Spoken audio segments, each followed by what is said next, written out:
Good morning, everyone. Good to see you all. I want to start today talking about multilateralism. The Trump administration wants multilateral institutions to function, to actually work. But multilateralism, just for the sake of it, just to get together in a room and chat, doesn't add value. That brings me to the International Criminal Court, a thoroughly broken and corrupted institution. The United States has never ratified the Rome Statute that created the court, and we will not tolerate its illegitimate attempts to subject Americans to its jurisdiction. In June, the Trump administration authorized the imposition of economic sanctions against foreign persons directly engaged in ICC efforts to investigate U.S. or allied personnel and those who materially assisted in that effort. Today, we take the next step because the ICC continues to target Americans, sadly. Pursuant to Executive Order 13928, the United States will designate ICC prosecutor Fatou Bensouda and the ICC's head of jurisdiction complementarian cooperation division, Fakiso Mochichuko, for having material assisted prosecutor Bensouda. Individuals and entities that continue to materially support those individuals risk exposure to sanctions as well. Additionally, State Department has restricted the issuance of visas for certain individuals involved in the ICC's efforts to investigate U.S. personnel. On the multilateral front further, I look forward to seeing my ASEAN Indo-Pacific counterparts next week at a host of virtual meetings. We'll have discussions that will be wide-ranging, including on COVID, North Korea, South China Sea, Hong Kong, and Burma's Rakhine State. I'll also raise how the Trump administration is restoring reciprocity to the U.S.-China relationship. And today we continue that necessary work. For years, the Chinese Communist Party has imposed significant barriers on American diplomats working inside the PRC. Specifically, the Chinese Communist Party has implemented a system of opaque approval processes designed to prevent American diplomats from conducting regular business, attending events, securing meetings, and connecting with the Chinese people, especially on university campuses and via the press and social media. Today, I'm announcing the State Department has established a mechanism requiring approval for senior Chinese diplomats in the United States to visit university campuses and to meet with local government officials. Cultural events with groups larger than 50 people hosted by the Chinese Embassy and consular posts outside our mission properties will also require our approval. Additionally, we're taking further steps to ensure that all official PRC, embassy, and consular social media accounts are properly identified as government accounts, Chinese government accounts. I have David Stilwell, our Assistant Secretary of East Asia Pacific Affairs, with me today. He'll take questions. We're simply demanding reciprocity. Access for our diplomats in China should be reflective of the access that Chinese diplomats in the United States have, and today's steps will move us substantially in that direction. Further on China, Undersecretary Kroc sent a letter recently to the governing boards of American universities, alerting them to the threats the Chinese Communist Party poses to academic freedom, to human rights, and to university endowments. These threats can come in the form of illicit funding for research, intellectual property theft, intimidation of foreign students, and opaque talent recruitment efforts. University governing boards can help ensure their institutions have clean investments and clean endowment funds by taking a few key steps. Disclose all PRC companies' invested in endowment funds, especially those in emerging market index funds. Divest from Chinese companies on a Commerce Department entity list that are contributing to human rights violations, military coercion, and other abuses. And simply understand the recommendations issued by the President's Working Group on Financial Markets, which examine the risk to investors of Chinese companies that are listed on U.S. stock exchanges. Staying on China, but moving beyond our borders, we're hoping for a peaceful resolution of the situation on the India-China border. From the Taiwan Strait to the Himalayas and beyond, the Chinese Communist Party is engaged in a clear and intensifying pattern of bullying its neighbors.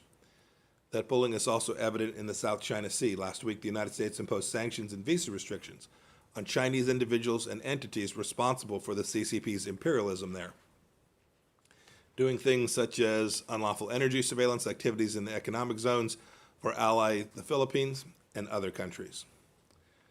We also remain concerned, we've talked about this before, the activities of more than 300 Chinese flagged vessels near the Galapagos, which are almost certainly engaged in illegal fishing. In light of this maritime lawlessness, it's no surprise that Beijing's candidate in the International Tribunal for the Law of the Sea election last week received more abstentions than any other candidate.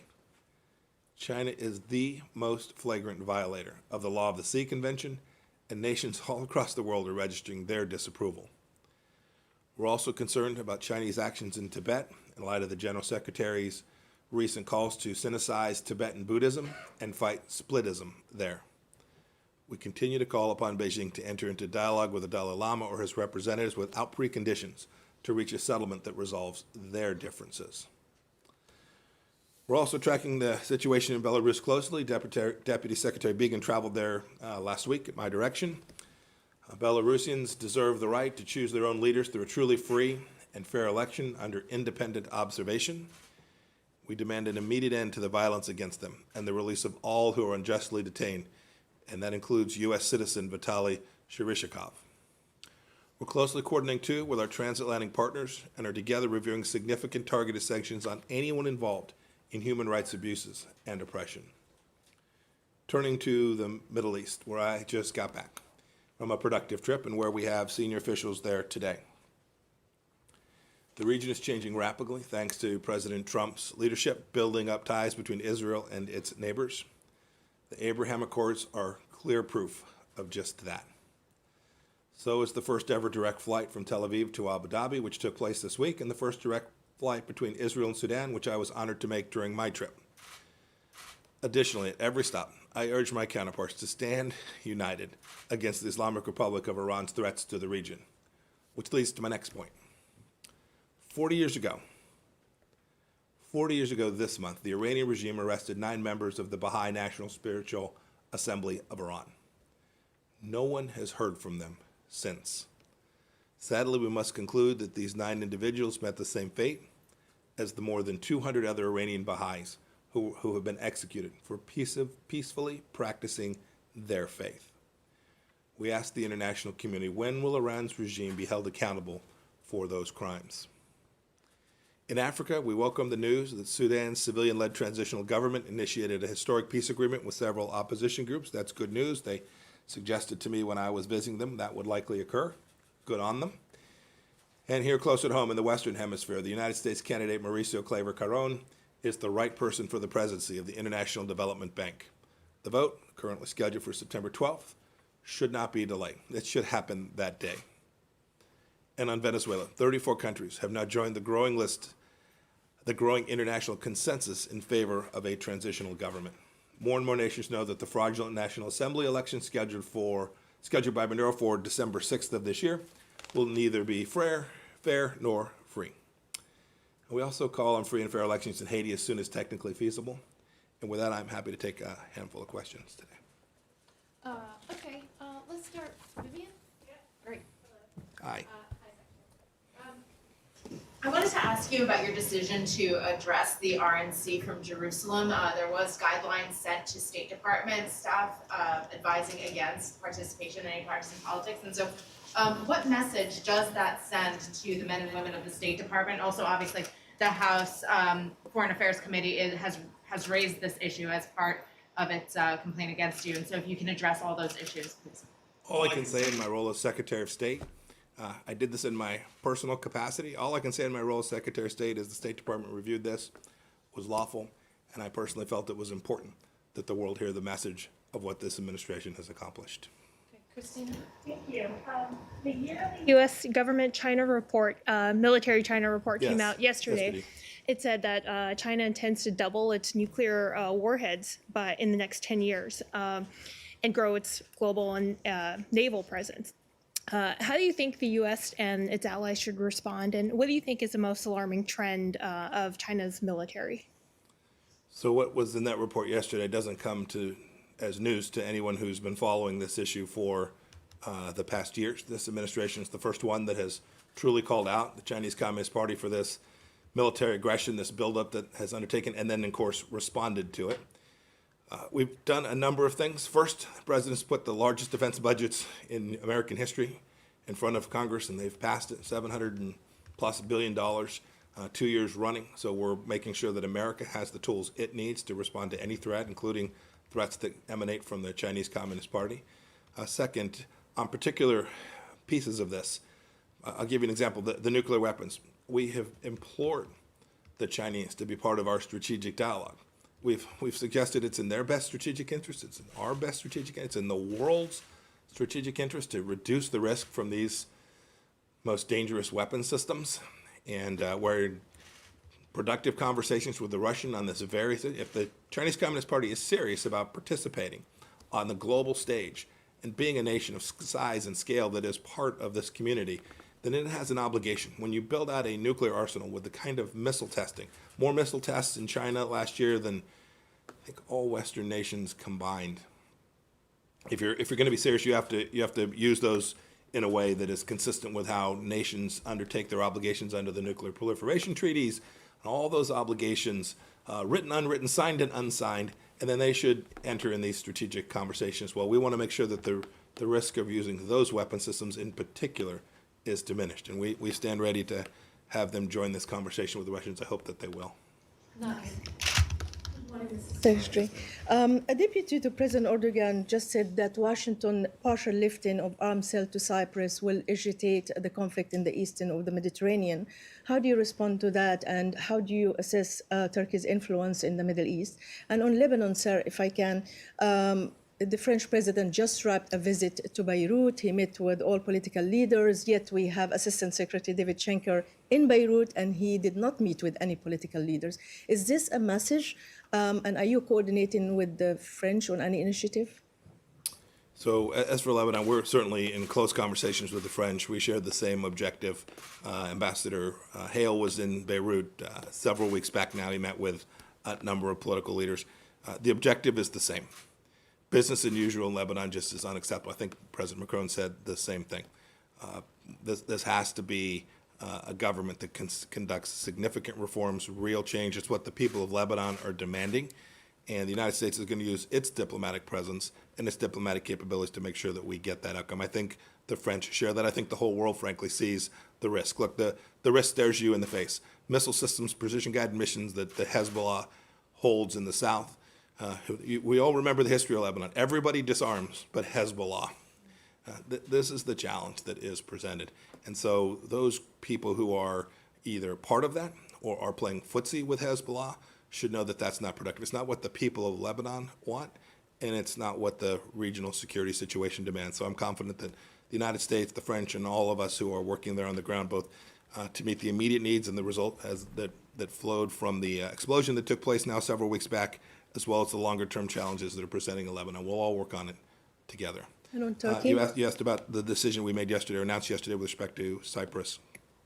It's been a long time coming. We've been working on this for an awfully long time.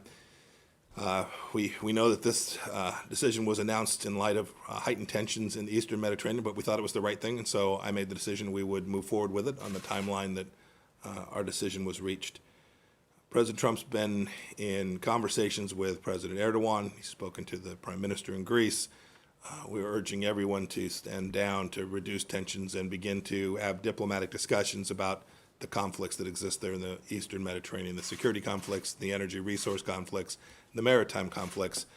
They need to sit down and have conversations about this and resolve this diplomatically. It is not useful to increase military tension in the region.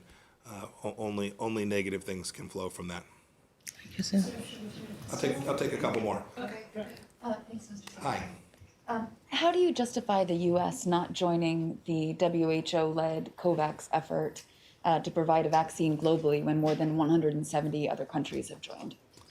There is no nation that has been or will be as deeply committed to delivering vaccines all around the world as the United States of America, not just in terms of dollars. We will dwarf every nation in terms of the financial resources, the goodness of the American people, to give our money to make sure that these vaccines are delivered all around. No nation will match us. It won't even be close. But it is also imperative that when we do that, we need to do so in a way that's effective. It's not political, that is science-based. And what we have seen demonstrated from the World Health Organization, that it is not that. Jose. Yes, it's a question on Mexico. U.S. energy groups have written letters to you and others in the administration expressing concerns about developments in the energy sector in Mexico. They complain about the lack of legal certainty, investors' rights for U.S. companies in Mexico, taken by actions taken by the Mexican government. What is the Trump administration willing to do to defend U.S. interests in Mexico in the energy sector? And has this been risen to the presidential level? You know, most importantly, I'm familiar with this issue. We want American companies to have the opportunity to invest down in Mexico. It's what the USMCA was designed to achieve. We think there's been real progress there, but make no mistake, we've been clear. This isn't about, you talked about what we do to defend American interests down there. This is in Mexico's best interest. It's in Mexico's best interest to have American investment, the technology that is brought to develop Mexican energy resources to benefit the people of Mexico. And so we're in constant conversations with the Mexican government about this, certainly at every level of the United States government. It's important. We think this cooperative set of agreements that was reached between the United States, Canada, and Mexico can deliver on those outcomes in a way that NAFTA never could. And so we'll continue to work on that challenge. Thank you all. Have a wonderful day. We'll keep still here for a minute, like to stay. Thank you, David. I appreciate it.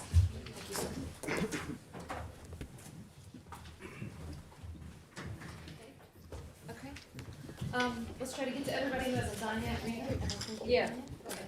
Okay. To talk about if there's an escalation at the Indian-Chinese border, the LAC, where does the United States stand there? And it also says the Chinese Foreign Ministry has come up with a statement saying that the U.S. role in cause for Tibet is the cause for Tibet. How do you respond to that? For the conflict in the Himalayas, like all things, especially related to the PRC's differences of opinion with its neighbors, is we advise them to return to dialogue, resolve these things peacefully without coercion, use of force. That applies to the many conflicts that are going on in China's periphery right now. You mentioned Tibet. Xinjiang, very concerned still about what they're doing there. Hong Kong activities, South China Sea, I could go on and on. What we've seen since the corona outbreak from Wuhan is it seems the PRC is trying to take advantage of the situation, and India, I think, is one of those examples of that. So, to our friends in Beijing, I would ask them to follow their commitment to resolve these things through peaceful means and dialogue. Just to follow up, in case there's an escalation, will the U.S. share intelligence with India? Will they assist India? We'll defer that question to others who are more closely related to the Indian part. Nick, go ahead. Thanks, Dave, for doing this. Since we have you, can you just explain why you think this move that the Secretary announced is necessary? And as you know, as a former military man, there are service members' pensions that also have Chinese companies in them, and if you could address that. And then just while we have you on Taiwan, is there support from the Department of State on a free trade agreement and those talks? And did Taiwan's recent easing of beef and pork imports ease, shall we say, some internal opposition, maybe outside this building, to those talks? Great questions. On the Taiwan question, especially on the trade aspect, I will gladly defer to USTR on that one. However, we did announce, though, that Under Secretary Kroc would begin a economic dialogue with Taiwan to look for those areas. As you saw, we moved the TSMC chip manufacturing into Arizona, or we're moving in that direction, which is great news, both for the U.S. and for Taiwan. So we're early on in this new position, but it's a very welcome decision out of President Tsai to remove one of those last obstacles. As far as TSP, you heard the Secretary mention, again, a letter from Keith Kroc to universities to better understand what your money is going into, where your endowments are being funded, and understand about the need for transparency on those things. As you know, Chinese companies in investing in the U.S. are not subject to the same audit restrictions that any other company. And then when we tell the Chinese that they do need to subject themselves to those requirements, they complain that they're being treated unfairly somehow. And so, let's, as they say, seek truth through facts. Let's clarify all of this and make the words and the reality match. Finally, on the announcement the Secretary just made about reciprocity, this is not new. We've been doing this since last October. As you remember, we asked the Chinese diplomats to notify us about their travels to all of these locations, to see governors, mayors, school boards, all these other things that we know they're doing. And we did that in an effort not to reduce the relationship interaction, but to get them to understand that we are going to insist on getting this relationship back in balance, because it is clearly way out of balance. And balance, to me, equates to stability, and that the instability in this relationship causes all of us concern. We're taking steps to fix that. Thanks. Sure, thank you for being here to answer our questions. So, as you know, the Chinese pretty much always respond in kind whenever the U.S. places sanctions or some sort of new restrictions. So what are you anticipating this time? And can you give us a sense where this is all leading?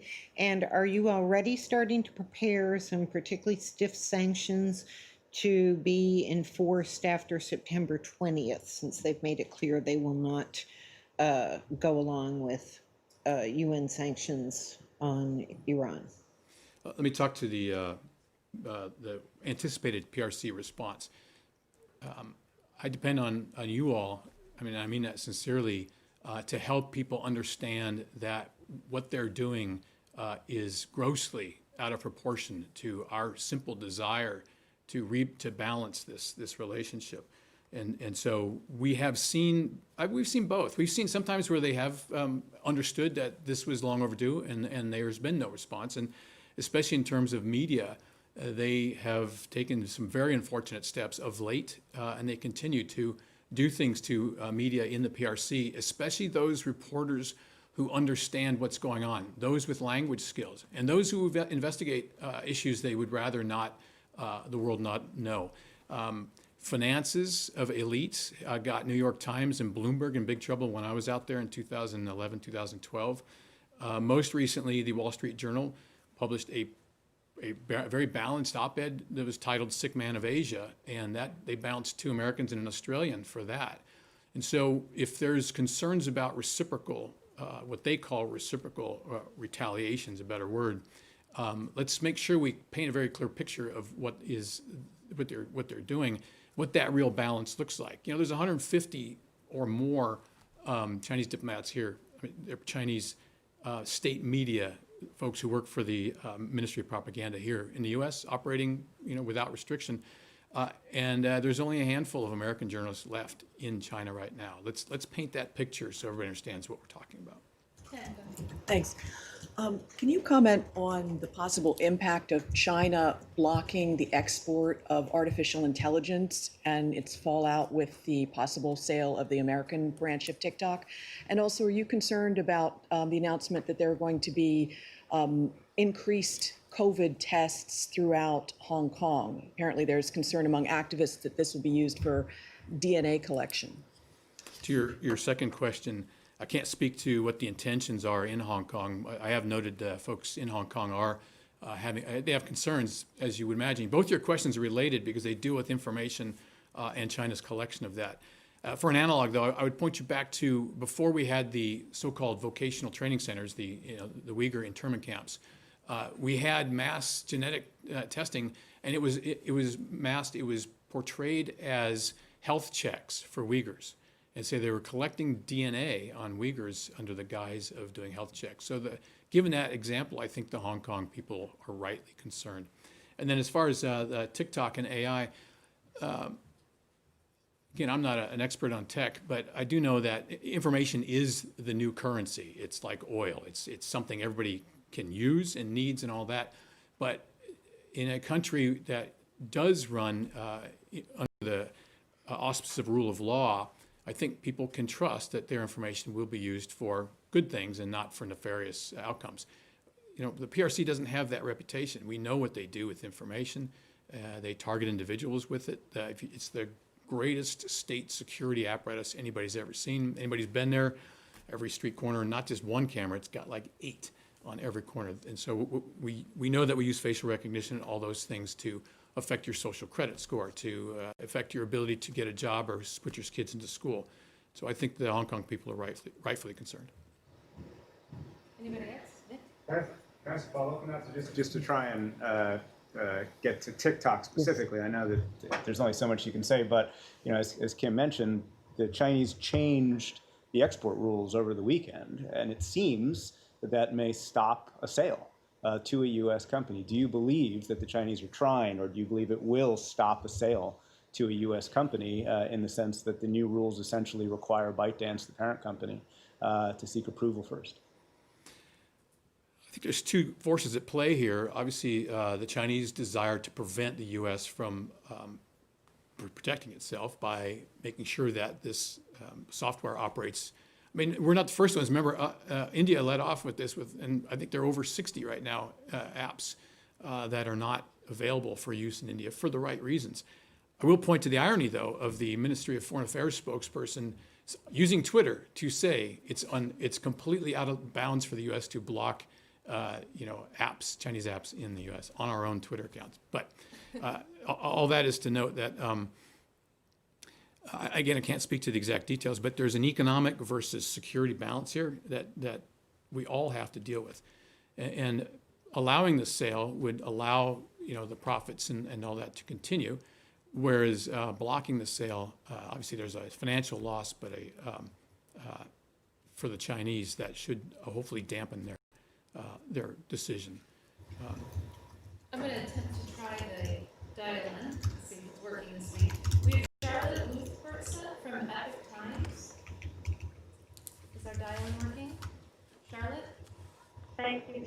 Thank you very much for Great. doing this call. Just to go back to the potential of the Taiwan deal, if the administration were to move forward with that, what kind of backlash would you anticipate from the Chinese regime on that? Again, second question about Chinese response. That it's all about Beijing's decision matrix, but our job is to obviously think through what those are and anticipate them. And if you look at the language from the 3 communiques in the Taiwan Relations Act, the announcement we made earlier this week, the economic relationship, cultural exchanges, all those things are fully allowed. There's nothing that prohibits those things. And so there should be no lashback. The efforts to increase prosperity between the two countries should have no effect. I'm Bilgu Kim. I'm from the JTBC, South Korea, the TV news channel. Let me ask about North Korean issue. So State Department issued industry advisory on North Korea ballistic missile procurement yesterday. I'd like to know the background of it. Have you found any specific signals, such as North Korea trying to export their techniques, or is it just a warning before it's a warning? I comment broadly on North Korea. Can I leave that to the Special Representative Steve Biegun and Alex Wong? You definitely pose the questions if you want specifics on that. But I would note that this administration has done more. My first tour as a military guy in Korea was in 1981. I've been involved in this for quite a long time. And this administration has gone far further than any other in taking strong actions to let North Korea know that they're going to have to negotiate. They can't just sit back and threaten and launch and all the things they've been doing. And so this is another step in that direction, is to demonstrate to North Korea that there is a brighter future for your people, but you're going to have to step up and negotiate and talk about these things rather than remain isolated. Thank you. We're going to try the phone line one more time. We should have Susan Lee from Radio Free Asia. Suman, you on the phone? Yeah, I have a question about the cybersecurity threat from North Korea. So a few days ago, the U.S. government issued several advisory against the North Korean cyber threat. So how do you assess North Korean cyber threat in the way? I think we all remember the Sony Pictures hack from 2014. That was Operation Deny Christmas for me and my family. We spent every day thinking through that one. It is a clear threat. As you know, a lot of those cyber actors are operating in other places in a dispersed manner. Getting at this is going to be difficult. I'll defer to the folks in Homeland Security and who deal with cyber threats specifically. But again, there's strong evidence that they do operate in that regard. And the goal, I find, is to get currencies, to get funding to continue with missile procurement and the rest. So the quicker we can slow or stop that, the better off we'll all be, safer we'll be. Anybody else in the room final? speak now. Oh, we exhausted you. Great accomplishment. Thanks, everybody. Okay. Oh, well, you could ask. No, I mean, I want to ask about annexation, so you're Oh, probably okay, best, no. you're best qualified to answer it. What, How's what's that? your question, Saeed? My question is that we are a little bit confused on the U.S. position on annexation of the West Bank. Because Mr. Kushner says one thing, Mr. Netanyahu says one thing, and the secretary has not really clarified it. So can you explain to us your position on annexation? Is it, as a result of rapprochement or normalization between UAE and Israel, has it been put off indefinitely? I have to look exactly at what we said, but I believe that the government of Israel and the secretary and Kushner, when we talked about the Abraham Accords, said that it had. I think the word that we had used is postponed. Haven't given a timeline, but would just say that we still fundamentally believe the vision for peace that we put out in February, I think it was, is the right vision for peace for the Middle East, and we've seen by the first agreement between Arabs and Israelis in 25 years that this is the positive way forward that we hope for everybody in the Middle East, Israelis, Palestinians, and we hope the Palestinian leadership will come to the table. And so we will see. We're making progress.